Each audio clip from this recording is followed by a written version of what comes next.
पाकिस्तान के नए वजीर खारजा ने अपनी पहली ही तकरीर में भारत से बातचीत शुरू करने पर जोर दिया। कोई और हल नहीं है। वजीर आजम इमरान खान ने भी अपनी स्पीच में पड़ोसी मुल्क के साथ बेहतर ताल्लुकात बनाने का जिक्र किया था। भारत के कई माहिरीन इसे बातचीत शुरू करने के लिए नाकाफी मानते हैं। Talks and terrorism they can't go to happen together. तो मुझे नहीं लगता कि जब तक पाकिस्तान की तरफ से कोई एक प्रभावी कदम उठाया जाए टेररिज्म को रोकने के लिए कि कोई मीनिंगफुल बातचीत वो शुरू हो।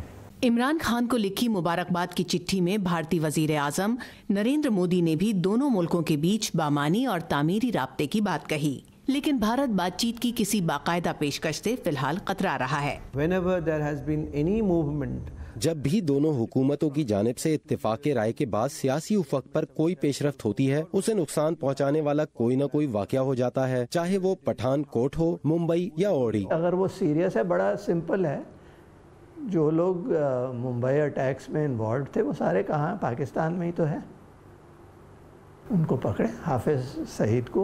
कई थिंक टैंक्स में ये राय है कि 10 साल से बंद पड़ा डायलॉग दोबारा शुरू करने के लिए एहतियात जरूरी है। हमने कई बार देखा है कि जब बातचीत का क्रम शुरू होता है तो उसमें कोई टेररिज्म अटैक वगैरह हो जाता है और उसमें धक्का जो ऐसा लगता है, मीडिया की एक्सपेक्टेशंस बढ़ जाती हैं और वो नेक्स्ट टाइम बातचीत करना उतना ही मुश्किल हो जाता है। There is a precipitated will. मुफाहमत के लिए रजामंदी पाई जाती है, ताहम ये अक्सर ऐसे इशूज की नजर हो जाती है कि हम उन्हें क्या रियायत दें और उन्हें हमें क्या रियायत देनी चाहिए।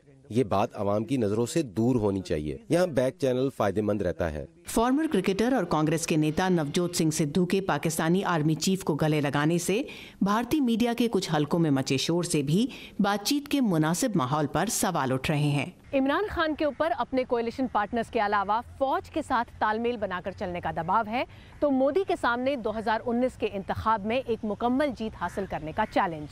ऐसे में दोनों ही हुक्मरान नहीं चाहेंगे कि बातचीत के नाम पर वो कोई भी ऐसा कदम उठाएं जो उनकी घरेलू सियासत में मुश्किल का सबब बने। रितुल जोशी, उर्दू VOA, दिल्ली।